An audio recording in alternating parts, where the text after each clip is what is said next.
Membantu orang lain itu jangan sampai membuat diri kita juga jadi celaka. Zakat itu juga perkara yang wajib, bayar utang perkara yang wajib. Itu juga harus didahulukan membayar utang. Kita berinfak dalam posisi tidak punya utang. Atau yang lebih parah, dirinya juga mati, kita juga ikut mati.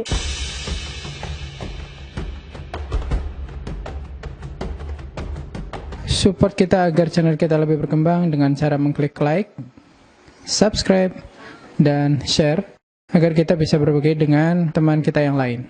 Sobat muda, kaidah yang kedua dalam berinfak adalah berinfak dari harta yang lebih dari kebutuhan.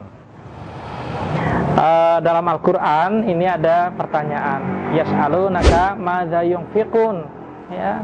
Jawabannya apa? Qulil 'af.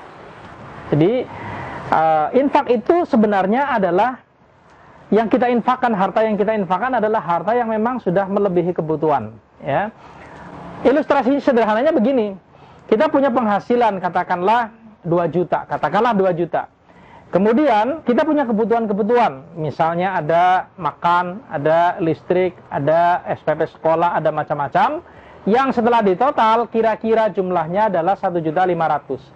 Maka dari 2 juta dikurangi 1.500.000 ada kelebihan sejumlah 500.000. Nah, kisaran 500.000 inilah yang sebenarnya masuk dalam harta yang kita infakkan. Jadi harta yang kita infakkan adalah harta yang lebih dari kebutuhan. Sobat muda, kenapa ada kaidah seperti ini? Kenapa kaidahnya adalah kita berinfak dari harta yang lebih ya dari kebutuhan kita? Karena saat kita berinfak, karena saat kita bersedekah, sebenarnya kita punya tujuan mulia untuk membantu orang lain. Ya, membantu orang lain. Membantu orang lain itu jangan sampai membuat diri kita juga jadi celaka. Ini sama seperti ada orang tenggelam di kolam atau di laut. Nah, kita ingin membantu agar orang itu bisa selamat, ya, tidak tenggelam. Maka pastikan bahwa diri kita ini bisa berenang, ya, sehingga dengan berenang kita bisa membantu orang lain dan diri kita juga selamat. Jangan sampai kita tidak bisa berenang, terus kemudian kita nekat membantu dirinya, mungkin dirinya selamat, tapi kemudian kita mati, atau yang lebih parah dirinya juga mati, kita juga ikut mati. Nah, ini yang perlu kita perhatikan. Kenapa kemudian kita harus berinfak? Infak, harta yang kita infakkan adalah lebih dari kebutuhan, ya. Jadi kita penuhi dulu urusan keluarga kita, ada kebutuhan, ada kelebihan di situ, maka itu adalah harta yang, kisaran harta yang kita infakkan kepada orang lain, kita sedekahkan kepada orang lain, ya. Bagaimana kalau kita punya niat?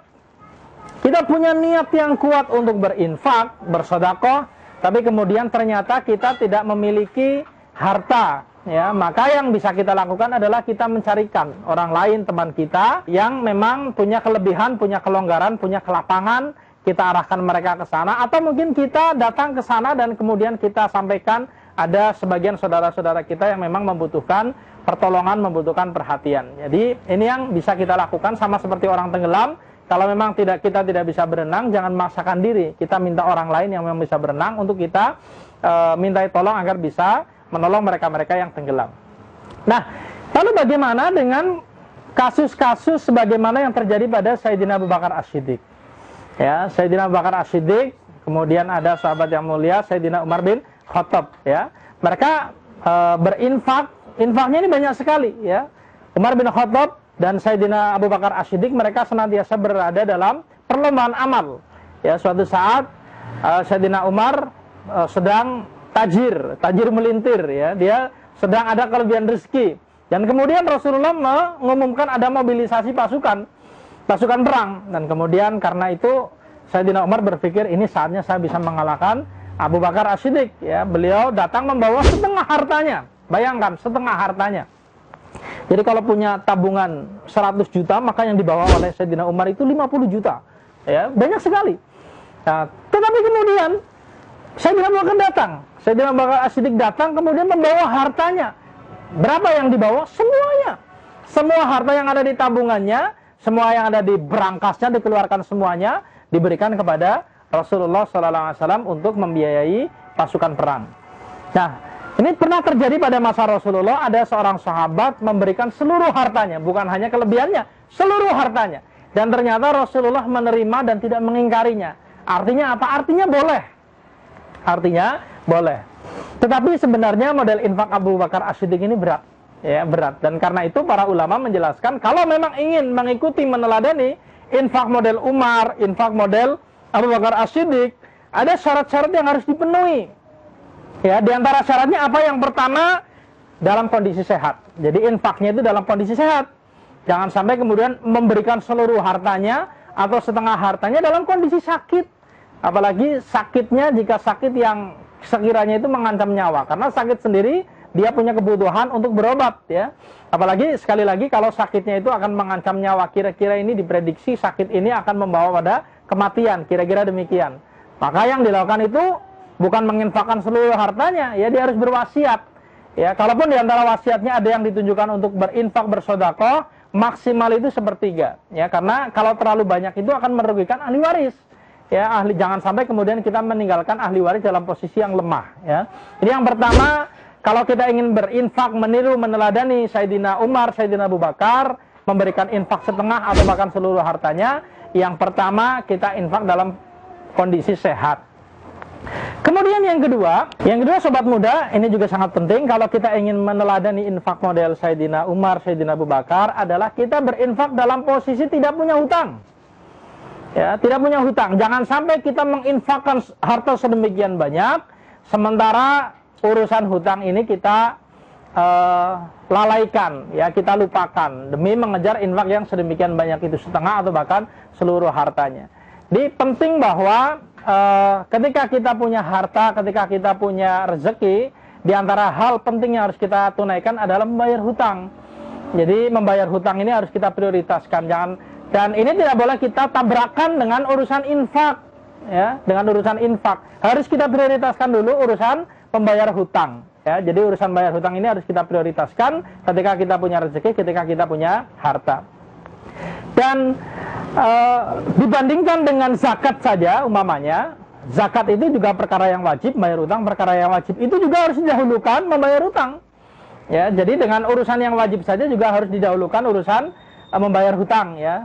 Dan memang diantara orang yang boleh menerima zakat adalah horimin, orang yang punya hutang. Jadi orang-orang yang punya hutang ini termasuk diantara orang-orang yang juga berhak menerima zakat. Ini gambaran sederhana. Kalau kita ingin berinfak dalam jumlah yang besar, pastikan bahwa diri kita memang dalam posisi tidak punya hutang. Ya, mungkin bukan tidak punya hutang sama sekali, ya. Zaman sekarang mana ada orang tidak punya hutang sama sekali, sangat sedikit, ya. Tetapi yang dimaksud adalah hutang-hutang yang besar, yang tanggungannya banyak. Kalau yang kecil-kecil barangkali insya Allah masih bisa dipahami, bisa ditoleransi, ya. Kenapa kita tidak boleh berinfak dalam jumlah besar sedangkan kita dalam posisi punya hutang? Karena membayar hutang itu hukumnya wajib, sedangkan berinfak itu hukumnya sunnah. Kemudian yang ketiga, sobat muda, bagaimana kita berinfak? Kalau kita ingin berinfak meneladani Umar dan meneladani Abu Bakar, infak dalam jumlah yang sedemikian besar, pastikan kita dalam posisi sabar atas kefakiran. Kalau semua tabungan kita keluarkan, semua isi brankas kita keluarkan, semua BPKB, semua surat tanah kita keluarkan, kita infakkan, gelang kalung semuanya kita infakkan, pasti ada masa-masa di mana kita akan mengalami situasi kekurangan, situasi kefakiran. Jadi kalau kita ingin meniru infak yang sangat besar model mereka, pastikan diri kita sabar terhadap kefakiran. Sungguh pun kita tahu bahwa infak sedekah ini salah satu jalan untuk menarik rezeki. Ya, jadi Allah Subhanahu wa taala berfirman dalam hadis qudsi, "Anfiq ya bani Adam, unfiq alaik." Ya, berinfaklah wahai bani Adam, nanti aku akan berinfak kepadamu. Kita infak, kita sedekah bagian dari kita tanda kutip memancing rezeki. Ya, sungguh pun demikian, sekali lagi pasti ada masa-masa di mana kita akan mengalami kesulitan, mengalami kesempitan, kefakiran. Kalau kita ingin meneladani infak mereka, pastikan bahwa diri kita ini termasuk orang-orang yang sabar atas kefakiran. Kemudian yang keempat, penting untuk dipahami sobat muda yang dirahmati Allah, kalau kita ingin berinfak dalam jumlah yang besar, pastikan bahwa keluarga kita juga termasuk orang-orang yang qanaah, ya, orang-orang yang terima, orang-orang yang juga sabar. Ya, mungkin kita sendiri termasuk orang yang suhud, ya, tetapi boleh jadi keluarga kita tidak semuanya demikian. Ya, kita termasuk orang yang zuhud, kita punya harta besar, kita berikan semuanya. Kita punya harta yang berlimpah, kita berikan semuanya. Atau bahkan kita sebenarnya kekurangan, kita berikan semuanya. Kenapa? Karena kita orang yang zuhud. Ya, sudah tanda kutip sudah bercerai dengan dunia, ya, bagi istilah sebagian orang. Tetapi keluarga kita kan tidak semuanya demikian. Ya, anak-anak kita mereka masih membutuhkan biaya untuk sekolah pendidikannya. Mungkin istri kita masih harus punya urusan dengan hutang piutang dan lain-lain. Jadi kalau kita mau berinfak dalam jumlah besar, pastikan kita lihat dulu ke belakang, lihat keluarga kita, lihat anak istri kita. Ya, ketika kondisinya sudah terpenuhi, boleh ya kita lakukan itu. Tapi kalau kondisinya belum terpenuhi, atau mungkin ada karib kerabat kita yang juga perlu ditolong, maka kita juga harus mengalokasikan harta kita untuk mereka, karena mereka berada dalam tanggung jawab kita. Kemudian sobat muda yang dirahmati Allah, kalau kita ingin berinfak ya dalam jumlah yang sedemikian besar, pastikan kita punya penghasilan tetap. Nah, ini penting. Jadi tidak ada masalah 100 juta dalam tabungan kita keluarkan semua. Kita infakkan semua. Kemudian ada surat tanah, kemudian ada gelang kalung, kita infakkan semua. Tidak ada bahwa kita berinfak itu adalah dari harta, kelebihan harta atas kebutuhan kita. Yas'alunaka madza yunfikun. Kemudian Allah Subhanahu wa taala menegaskan kulil af, ya, kelebihan dari harta kita. Demikian, moga-moga bermanfaat. Salam. Sama sekali tidak ada penghasilan-penghasilan yang lain. Ya, mari kita lebih bijaksana dalam melakukan amal infak sedekah ini. Ya, jangan sampai kemudian kita melakukan amal infak sedekah ini kemudian membawa fitnah ya bagi agama kita, bagi keluarga kita.